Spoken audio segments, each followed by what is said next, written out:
लाल किले की प्राचीर से पीएम मोदी ने स्वतंत्रता दिवस पर 11वीं बार देश को संबोधित किया।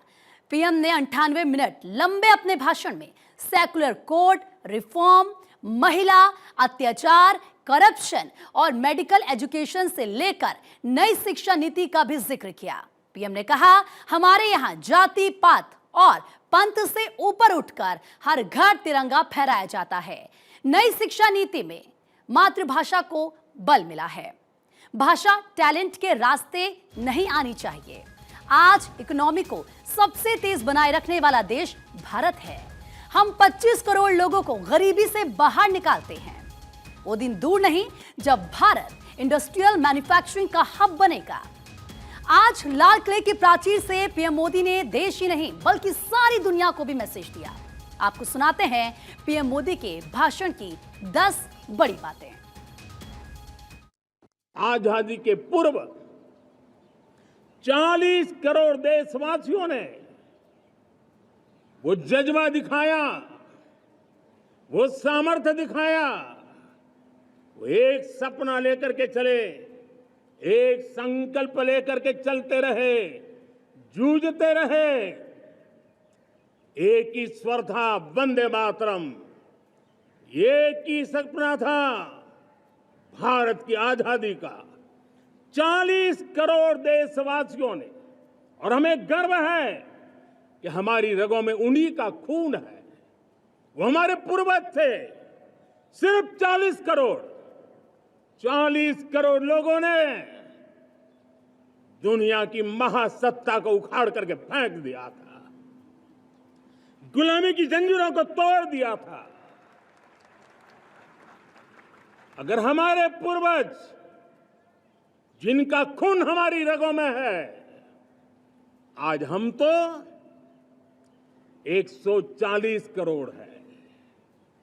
अगर 40 करोड़ गुलामी की बेड़ियों को तोड़ सकते हैं, अगर 40 करोड़ आजादी के सपने को पूर्ण कर सकते हैं, आजादी लेकर के रह सकते हैं, तो 140 करोड़ देश के मेरे नागरिक,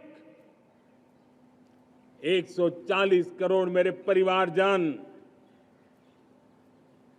अगर संकल्प लेकर के चल पड़ते हैं, एक दिशा निर्धारित करके चल पड़ते हैं, कदम से कदम मिलाकर, कंधे से कंधा मिलाकर अगर चल पड़ते हैं, तो चुनौतियां कितनी भी क्यों ना हो, अभाव की मात्रा कितनी ही तीव्र क्यों ना हो, संसाधनों के लिए जूझने की नौबत हो तो भी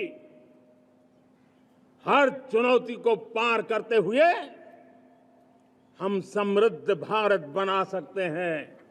हम 2047 विकसित भारत का लक्ष्य प्राप्त कर सकते हैं। अगर 40 करोड़ देशवासी अपने पुरुषार्थ से, अपने समर्पण से, अपने त्याग से, अपने बलिदान से आजादी दे सकते हैं, आजाद भारत बना सकते हैं, तो 140 करोड़ देशवासी उसी भाव से समृद्ध भारत भी बना सकते हैं। आज अनेक क्षेत्रों में, आज हमारे रक्षा क्षेत्र में देखिए, हमारा एयरफोर्स हो, हमारी आर्मी हो, हमारी नेवी हो, हमारा स्पेस सेक्टर हो, आज हमारी महिलाओं का हम दमखम देख रहे हैं देश के लिए। लेकिन दूसरी तरफ कुछ चिंता की बातें भी आती है, और मैं आज लाल किले से फिर बार एक अपनी पीड़ा व्यक्त करना चाहता हूं। एक समाज के नाते हमें गंभीरता से सोचना होगा कि हमारी माताओं, बहनों, बेटियों के प्रति जो अत्याचार हो रहे हैं, उसके प्रति देश का आक्रोश है, जन सामान्य का आक्रोश है। इस आक्रोश को मैं महसूस कर रहा हूं।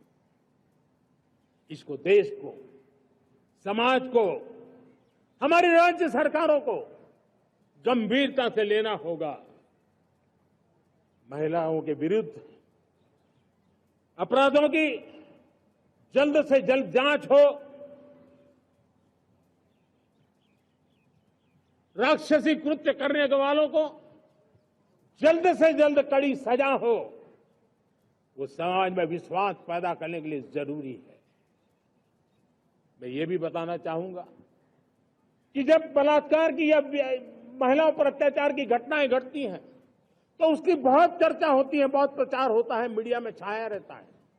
लेकिन जब ऐसे राक्षसी मनोवृत्ति व्यक्ति को सजा होती है तो वो खबरों में कहीं नजर नहीं आती है, कोने में कहीं पड़ा रहता है।